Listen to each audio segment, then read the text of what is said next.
The United States has dramatically decreased its carbon footprint for decades in the absence of a massive federal mandate or a grandiose UN decree.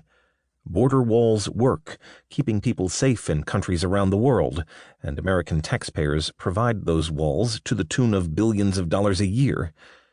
Meanwhile, the rate of U.S. federal arrests related to immigration rose from 46% in 2006 to 58% in 2016.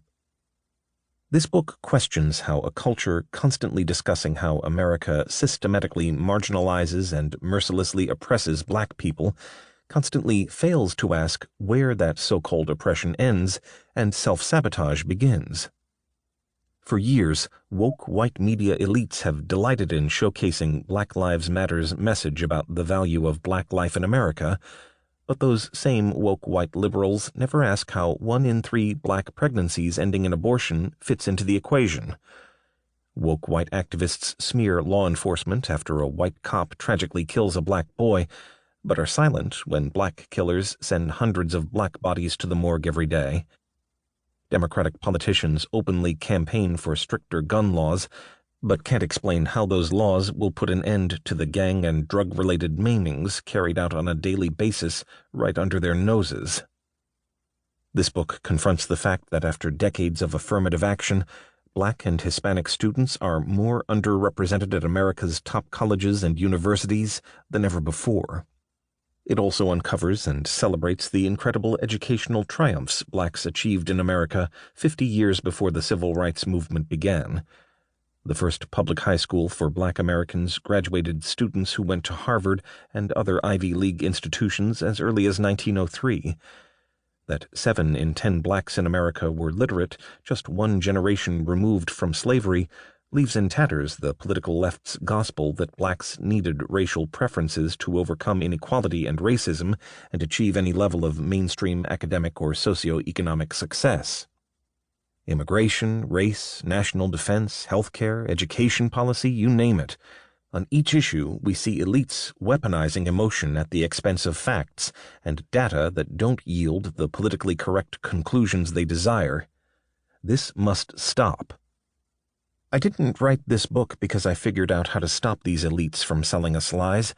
I wrote this book because I remember when I realized I was being lied to. It was about a year before America elected its first black president. It was then that I had begun to pass through the 3 stages of political awakening that so many young people go through.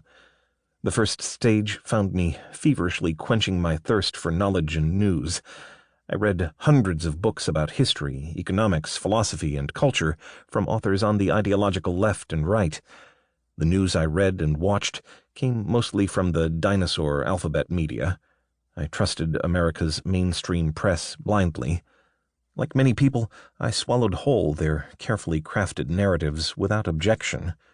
But I came to realize that the legacy media were telling me something far less than the whole story. That was stage 2. So I sought and started reading much more partisan media outlets. Then came the 3rd step of political awakening, when I realized that my side was also not telling me the whole truth. I was bewildered and ambivalent, and the establishment media's affinity for reporting half-truths forced me to find all kinds of news sources, like Breitbart News. The network, much like its late founder, Andrew Breitbart, reveled in blowing up everybody's agenda, on the left and right. But perhaps no moment of clarity presented itself more flagrantly about how wrong I was to trust the mainstream media than when veteran news broadcaster Charlie Rose of PBS interviewed legendary NBC News anchorman Tom Brokaw in October 2008. It was 5 days before voters went to the polls. The 2 men, sitting across from each other, openly admitted to each other how neither could honestly say they knew what Barack Obama's true beliefs were on the pivotal political issues facing the nation. Rose: I don't know what Barack Obama's worldview is. Brokaw: No, I don't either. Rose: I don't know how he really sees where China is. Brokaw: We don't know a lot about Barack Obama and the universe of his thinking about foreign policy. Rose: I don't really know. And do we know anything about the people who are advising him?